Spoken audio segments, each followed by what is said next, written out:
మన రక్షకుడైన ప్రభువైన యేసుక్రీస్తు నామమున మీ అందరికీ వందనాలు. ఈ రోజు నేను మీతో మాట్లాడదలుచుకున్న విషయం శ్రద్ధగల దేవుడు 3వ భాగం. దేవుని మరియు ఆయన శక్తిని గణపరచడం నేర్చుకుని ఆచరించడం ముఖ్యం. దేవునికి మిగిలిపోయిన వాటిని అర్పించవద్దు. దేవుడు తన శ్రేష్టమైన దాన్ని ఇస్తాడు మరియు మీ పట్ల శ్రద్ధ వహిస్తాడు. కాబట్టి మీకున్న సమస్తముతో ప్రతిఫలంగా మీ శ్రేష్టమైన దాన్ని ఆయనకు ఇవ్వండి. దావీదు చెప్పినట్లుగా, నాకు ఏమి విలువలేని దానిని నేను యెహోవాకు బలిగా అర్పించను. చిన్నతనంలో సమూయేలు దేవుని స్వరాన్ని గుర్తించలేదు. ప్రభువు అతన్ని పదే పదే పిలిచినప్పుడు ఏలీ అతనికి మార్గనిర్దేశం చేయగా సమూయేలు విధేయత చూపాడు.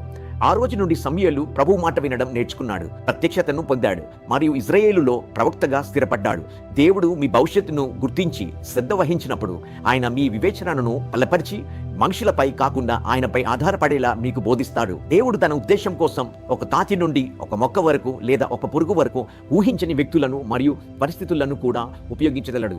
యెహోవా యోనాను ఎండ నుండి కాపాడటానికి ఒక మొక్కను సిద్ధం చేసినట్లే ఆయన ఏ దిశ నుండి అయినా అనుగ్రహాన్ని తీసుకురాగలడు. ఇశ్రాయేలీయులు శపించబడకుండా ఉండేందుకు దేవుడు ప్రవక్త అయిన బిలామును అడ్డుకున్నాడు. యెహోషువ 24:10 ఇలా చెబుతుంది, నేను బిలాము మనవి విననొల్లనైతిని కనుక అతడు మిమ్మును దీవించుచునే వచ్చును. అతని చేత నుండి నేను మిమ్మును విడిపించి తిని. దేవుడు శ్రద్ధ వహించినప్పుడు ఆయన మిమ్మల్ని అన్ని వైపుల నుండి కాపాడుతాడు. కాబట్టి మీరు ఎల్లప్పుడూ ఆయన పక్షాన ఉండండి. కష్ట సమయంలో కూడా దేవుడు తన సంరక్షణను వెల్లడి చేయడానికి మిమ్మల్ని ఉన్నత స్థితికి తీసుకురాగలడు. ఏలియా ఆ సమయాన్ని గ్రహించి దేవుని నిర్దేశానికి లోబడి వాగు నుండి ఒక ఇంటికి వెళ్ళాడు. అక్కడ ప్రభువు అతనికి మరియు విధురాలి కుటుంబానికి పోషణను అందించాడు. విధేయత సమృద్ధిని మరియు భద్రతను తెస్తుంది.